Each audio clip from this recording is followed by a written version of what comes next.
আসসালামু আলাইকুম। বর্তমানে বাংলাদেশের একটা খুব আলোচিত টপিক হচ্ছে কোঠা।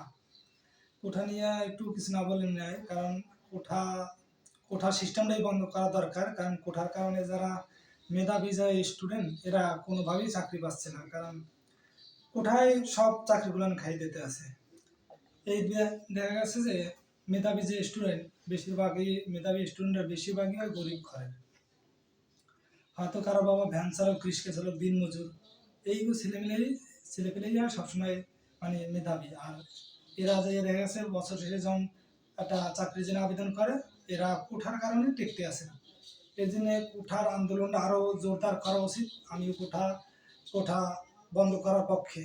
আপনারা যারা যারা কোঠা বন্ধ করার পক্ষে আছেন তারা তারা ভিডিওটা শেয়ার করবেন। আর সবাই আসেন, আমরা সবাই মিলে আন্দোলনে নামি, যাতে কোঠা একদম চিরতরে যাতে বন্ধ হয়। কারণ এই কোঠা কোঠা করে একদম পুরো দেশটাই, যত চাকরি যতই সবই শেষ করেছে এই একটা মাত্র কোঠা কোঠা বলতে বলতে।